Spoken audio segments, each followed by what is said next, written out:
Hello students, welcome back to my YouTube channel.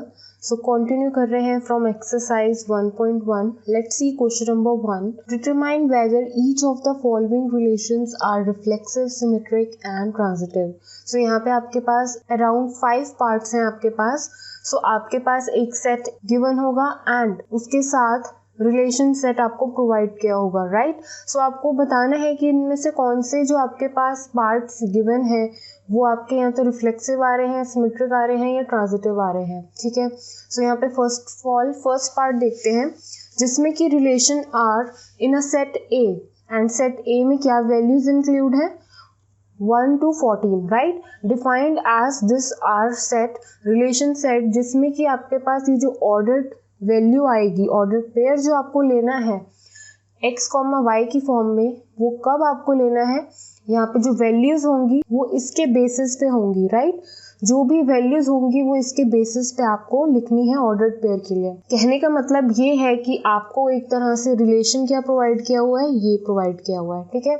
और ये relation कहता क्या है कि यहाँ पर x की जगह आपके पास एक ऐसी वैल्यू डालो जिसमें से माइनस करूँ मैं अगर y की कोई टर्म लेके, कोई वैल्यू लेके, तो मेरे पास वैल्यू आनी चाहिए 0।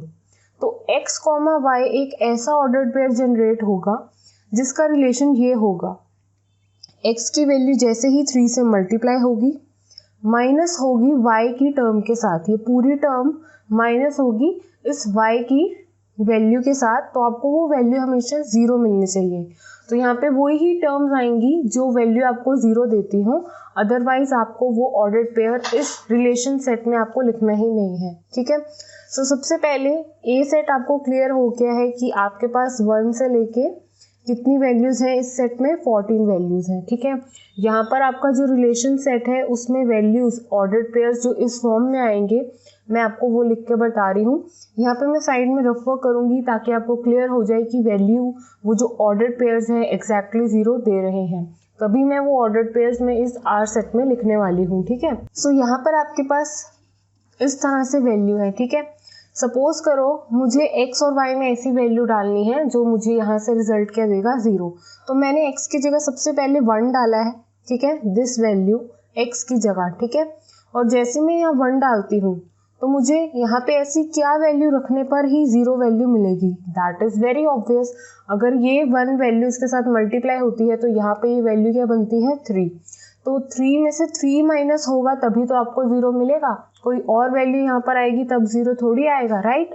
सो यहाँ पे 3 माइनस 3 करने पर ही 0 मिल रहा है। दैट मीन्स जब मैं x की वैल्यू 1 डालूं, y की वैल्यू मुझे क्या लेनी है 3। अगर आप पुट करके देखते हो तब आपको रिजल्ट पता चल जाएगा कि उसकी वैल्यू क्या आ रही है 0। तो दैट मीन्स अगर मैं x की जगह 1 रखूं एंड y की जगह 3 रखूं तो वो ये रिजल्ट होल्ड करता है। जब यहाँ पे आप x और y की ये वैल्यू डालते हो तो ये आपको रिजल्ट देता है 0।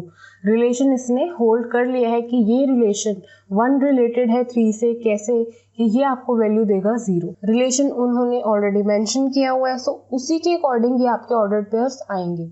सो नेक्स्ट ऑर्डर पेयर देखो, ऐसी अनदर वैल्यू देखो, x में अब मैं रख रही हूँ सेकंड वैल्यू, ये 2 वैल्यू रख रही हूँ मैं यहाँ पर, और आपको सेट A में जितने एलिमेंट्स हैं उसी में से वैल्यूज लेनी है। यहाँ पे आपके पास लिमिटेड नंबर्स ऑफ वैल्यूज हैं सेट A में 1 to 14, ओके। सो अब यहाँ पे जब मैंने x की वैल्यू 2 डाली तो मुझे यहाँ पे ऐसी क्या वैल्यू रखनी है जिससे मेरे को 0 मिलेगा, ये क्या वैल्यू हो गई 6। सो 6 में से 6 जाएगा तभी तो आपको 0 मिलेगा, राइट। सो जब मैं x की वैल्यू 2 रख रही हूँ तो y की वैल्यू मुझे क्या रखनी है 6, तो मुझे मिलेगा 0।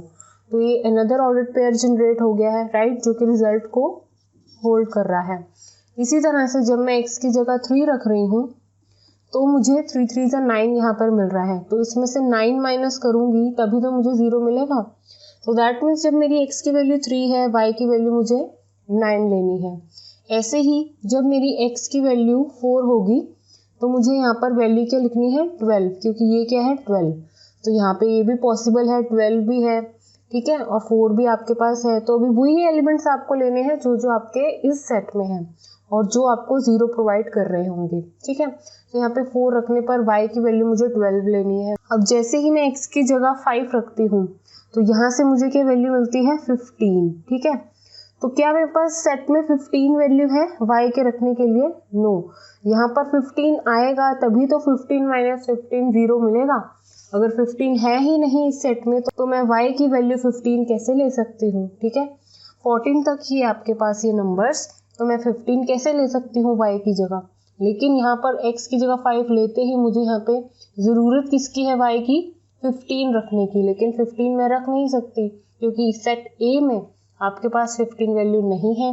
तो इट्स क्लियर कि आप यहाँ पे ये जो 5,15 वाला ऑर्डर्ड पेयर नहीं रख सकते। सो आपके यहाँ पे 1 2 3 4 वैल्यूज यूज हुई, उसके बाद जितने भी वैल्यूज डालेंगे उसके बाद में आपके पास y के लिए आपके पास कोई वैल्यू नहीं होगी इस सेट में, तभी आपके पास सिर्फ इतने ही ऑर्डर्ड पेयर्स आएंगे इस रिलेशन सेट में जो कि इसको सेटिस्फाई कर रहे होंगे। ठीक है, सो यहाँ पे मैंने आपको इस फर्स्ट पार्ट के लिए प्रॉपरली आर रिलेशन सेट में कौन कौन से ऑर्डर्ड पेयर्स आएंगे वो प्रॉपरली लिख दिए हैं। ठीक है, अब इन्हीं ऑर्डर्ड पेयर से आपको बताना है कि ये रिफ्लेक्सिव है आर सेट या फिर रिलेशन सेट जो है, आई मीन जो आपका रिलेशन सेट है वो सिमेट्रिक है, ट्रांजिटिव आ रहा है या फिर रिफ्लेक्सिव है। ठीक है, सो यहाँ पर देखो क्या आपको ऐसी वैल्यू मिल रही है रिफ्लेक्सिव होने के लिए। तो अगर आपके पास यहाँ पे 1 है तो यहाँ पे 1 होना चाहिए, अगर यहाँ पे 3 है तो यहाँ पे 3 होना चाहिए, और यहाँ पे अगर सेट A में मेरे पास 14 एलिमेंट्स हैं तो मेरे पास हर एक एलिमेंट का रिफ्लेक्सिव ऑर्डर्ड पेयर होना चाहिए, लाइक इस तरह से 4,4 भी होना चाहिए, 2,2, 3,3, 4,4, 5,5। लेकिन ऐसे कोई भी वैल्यू नहीं है आपके पास। सो क्लियर है कि आपका जो आर सेट है आर इज नॉट रिफ्लेक्सिव, क्योंकि एक भी ऑर्डर्ड पेयर ऐसा नहीं है जो कि इस तरह से दिख रहा हो। ठीक है, ये तो क्लियर हो गया। अब बताओ सिमेट्रिक के लिए, सपोज अगर मैं ये वैल्यू लेती हूँ a मान लो इसको, ये b मान लो, तो अगर a कॉमा b है मेरे पास, क्या मेरे पास b कॉमा a है? तो सिमेट्रिक के लिए क्या चाहिए होता है? अगर 1 कॉमा 3 है तो 3 कॉमा 1 भी होना चाहिए, फिर इस सेट में नहीं है। सिमेट्रिक होने के लिए यहाँ पर ये वैल्यू आपके पास है ही नहीं है। तो यहाँ पर ये जो आपके पास वैल्यूज है कि कोई भी आप ऑर्डर ले सकते हो। अगर आपने a कॉमा 20 को लिया है तो आपके पास 9 कॉमा 3 भी होना चाहिए, जो कि नहीं है। ऐसे कोई भी वैल्यू नहीं है जो सिमेट्रिक आपको ये प्रूव करके दिखाए। जो आपका रिलेशन सेट है वो सिमेट्रिक भी नहीं है। सो लेट्स सी कि ये ट्रांजिटिव है भी कि नहीं। सो यहाँ पर मैंने अगर a b की वैल्यू ये ली तो मेरे पास b 3 और फिर c होना चाहिए, ये b के साथ c अनदर एलिमेंट होना चाहिए। तो ये तो है a कॉमा b है, 3 कॉमा 9 है, मतलब b कॉमा c है। तो अब मेरे पास a कॉमा c भी होना चाहिए, राइट। a कॉमा c का मतलब 1 कॉमा 9 होना चाहिए। तो क्या 1 कॉमा 9 है? नो। अगर आपके पास 1 कॉमा 3 है, 3 कॉमा 9 है, तो आपके पास 1 कॉमा 9 भी होना चाहिए, तो जो कि नहीं है। सो आप कोई भी अगर ऑर्डर्ड पेयर उठाते हो तो वो ट्रांजिटिव भी नहीं शो करता है। सो ये जो आपका रिलेशन सेट है वो ट्रांजिटिव भी नहीं है। सो फर्स्ट पार्ट आपका आई होप क्लियर हो गया हो कि ये जो आपका रिलेशन सेट है ना तो वो रिफ्लेक्सिव है, ना ही सिमेट्रिक और ना ही वो ट्रांजिटिव है। इसी तरह से करते हैं, let's do second part. So second part क्या कहता है कि आपका जो रिलेशन R है इन the set n of natural numbers. अब आपके पास सेट कौन सा है? नेचुरल नंबर्स का। सो आपके जो नेचुरल नंबर्स हैं वो वैल्यूज आपकी कहाँ से स्टार्ट हो रही है? 1 से। इसमें हर एक तरह का नेचुरल नंबर होगा। सो यहाँ पे ये वैल्यूज आपके पास होंगी। ठीक है, इसमें आपकी वैल्यू कोई भी हो सकती है, 100 भी हो सकती है, 200 भी हो सकती है, and it's goes to infinity, right. So यहाँ पर आपके पास कोई भी वैल्यू है, लेकिन यहाँ पर 0 नहीं है, ना ही आपके पास नेगेटिव में कोई टर्म्स है। ठीक है, इतना क्लियर होना चाहिए आपको। एंड आपको डिफाइन किया हुआ एक रिलेशन सेट R जो कि इस तरह से है। आपको ऑर्डर्ड पेयर किस बेसिस पे लेना है यहाँ पे ये मेंशन है क्लियरली। आपको क्या लेना है? x की वैल्यू लेनी है हमेशा 4 से कम। तो 4 से कम लेनी है। तो अगर आपके पास ये सेट है तो इसमें से 4 से कम वैल्यू कौन कौन सी है? 1 2 3। ठीक है, सो आपने 1 2 3 ही वैल्यू x के लिए लेनी है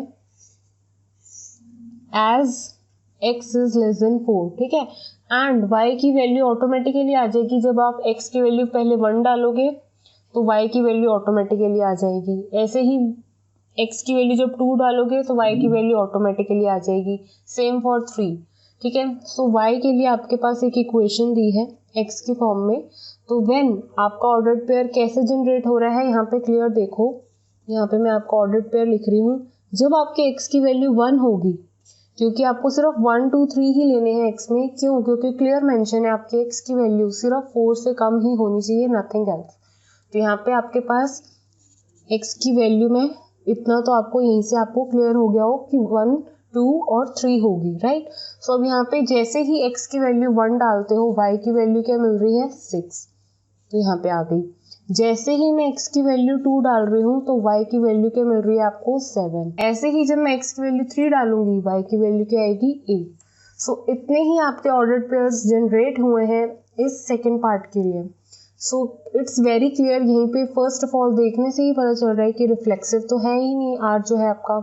क्या आपके पास अगर 1 है तो आपके पास 1,1 है, 2,2 है? नो, ऐसे कोई भी एलिमेंट्स नहीं है जो कि रिफ्लेक्सिव आपको बता पाए ऑर्डर्ड पेयर्स, राइट।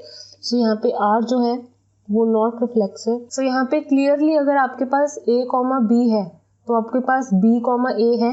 नो। अगर आपके पास 1,6 है तो क्या आपके पास 6,1 है? No. So r is also not symmetric. So इसी तरह से थर्ड पार्ट देखो ट्रांजिटिव के लिए। तो अगर मेरे पास a, b है तो मेरे पास b, c है? नो। 6, कोई भी वैल्यू हो मेरे पास नहीं है, 6 करके कोई भी मेरे पास टर्म नहीं है, कोई भी ऑर्डर्ड पेयर नहीं है, तो that means it's not transitive. So ये जो सेकेंड पार्ट आया है आपका, ये ना ही रिफ्लेक्सिव है, ना ही सिमेट्रिक, ना ही transitive. Now let's move to third part. Relation R in the set A as R is defined like this। अब आपके पास सेट A है जिसमें एलिमेंट्स कहाँ से कहाँ तक है, 1 से लेके 6 तक, एंड आपका जो रिलेशन सेट R है वो भी मेंशन है लाइक दिस। सो अगर आपके पास सेट A में लिमिटेड वैल्यूज हैं, आपको इन्हीं में से आपको वैल्यूज लेनी है अपने ऑर्डर्ड पेयर्स के लिए, राइट। आपको रिलेशन का बस ध्यान रखना है कि आपको इस तरह का ऑर्डर्ड पेयर जनरेट करना है इस R सेट में, ठीक है। सो R सेट में कैसा रिलेशन होल्ड करना चाहिए ऑर्डर्ड पेयर्स के बीच में, दैट मीन्स जो आपकी y की जो टर्म है वो हमेशा डिविजिबल होनी चाहिए इस x के साथ। कहने का मतलब y एक ऐसी टर्म है जो कि x से डिविजिबल होनी चाहिए, ठीक है। सो यहाँ पे सबसे पहले इतना जान लो कि y आपके पास एक ऐसी वैल्यू है, एक ऐसा एलिमेंट है जो कि डिविजिबल होगा हर एक x एलिमेंट के साथ। जो भी x में आप वैल्यू लोगे वो ऐसी वैल्यू होगी जो कि डिवाइड कर देगी किसको, कंप्लीटली इस y को। सो सबसे पहले मैं x की वैल्यू क्या लेने वाली हूँ 1। क्यों लेने वाली हूँ? y में चाहे कोई भी वैल्यू आए तो वो तो डिविजिबल होगा ही 1 से, राइट। चाहे यहाँ पे इनमें से कोई भी वैल्यू आए, 1 से डिवाइड करेगा, 2 भी 1 से डिवाइड हो जाता है, 3 भी 1 से डिवाइड हो जाता है, 4 भी 1 से डिवाइड हो जाता है, 5 भी 1 से डिवाइड हो जाता है, 6 भी 1 से डिवाइड हो जाता है, ठीक है। सो ये जो x की वैल्यू क्या ले रही हूँ मैं 1। सबसे पहले मैंने x की वैल्यू क्यों क्या लिया है 1। क्यों लिया है? क्योंकि यहाँ पे एक 1 ऐसी वैल्यू है जो डिवाइड कर देगी कोई भी वैल्यू को। सो y is divisible by x। तो यहाँ पे y एक ऐसी वैल्यूज है जो कि डिवाइड होनी चाहिए इस x नंबर से। x अभी मैंने ले लिया है 1, तो 1 जो है वो डिवाइड कर देता है हर एक वैल्यू को, ठीक है। सो यहाँ पर x की वैल्यू में सबसे पहले 1 लिख रही हूँ फिर 1 जब डिवाइड कर पाएगा 2 को भी कर पाएगा, 1 3 को भी डिवाइड कर रहा है, 1 4 को भी डिवाइड करेगा, 1 5 को भी करेगा, 1 6 को भी डिवाइड करेगा। तो यहाँ पर मैंने x की जगह, ठीक है। सो यहाँ पे आपने y की जगह ऐसी वैल्यू रखनी है जो कि डिविजिबल हो x से, ठीक है। नेक्स्ट स्टेप देखो, जब मैं x की जगह 2 रख रही हूँ तो इतना क्लियर है कि 2 से खुद से डिविजिबल तो हो जाएगा, राइट।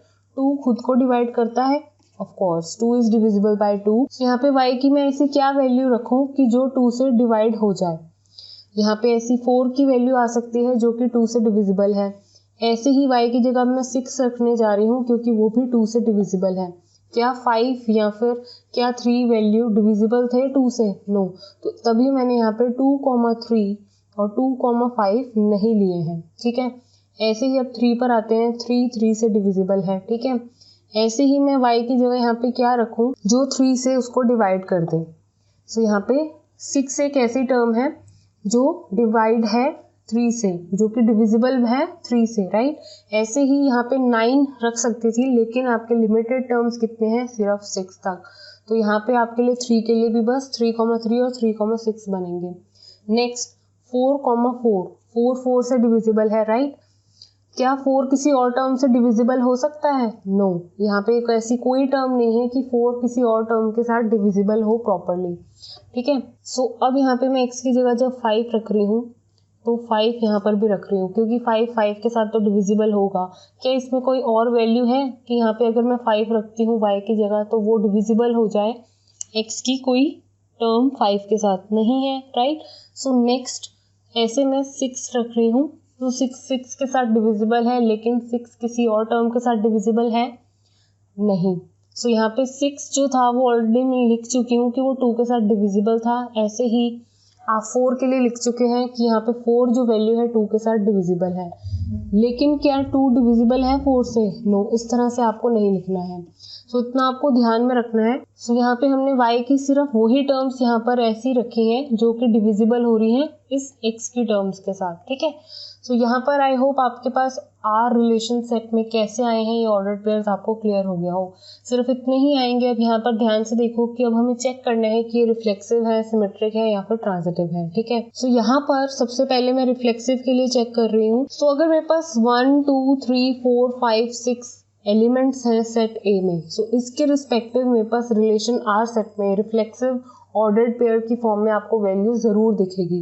1,1 भी है, as 1,1 belongs to R, 2,2, 3,3, 4,4, 5,5 and 6,6 ये सब कहाँ पे बिलोंग कर रहे हैं? इस R सेट में। एज वेयर 1 2 3 4 5 6 एलिमेंट्स जो हैं सेट ए के हैं। इन्हीं सभी सेट के एलिमेंट्स, इन्हीं सभी एलिमेंट्स जो कि सेट ए में बिलोंग कर रहे हैं, उनके रिस्पेक्टिव आपके पास रिफ्लेक्सिव की फॉर्म में ऑर्डर्ड पेयर जो चाहिए होते हैं वो आपके पास है। दैट मीन्स इट्स क्लियर कि आपके पास क्लियर है कि आपके पास ये जो वैल्यू है वो रिफ्लेक्सिव है। R is reflexive. सिमेट्रिक के लिए देखते हैं क्या ये सिमेट्रिक है। सो सपोज करो मैंने एक ऐसी वैल्यू ले ली है a, b की फॉर्म में। मैंने ले लिया है 1,2 बिलोंग कर रहा है R में। इसी तरह से 2,1 भी बिलोंग करना चाहिए R में। क्या आपको 2,1 दिख रहा है यहाँ पर? No. So hence it's not symmetric. चाहे अगर आप कोई और वैल्यू लेते हैं, सपोज यहाँ पे मैं 3,6 लेती हूँ, क्या आपके पास 6,3 है? नो।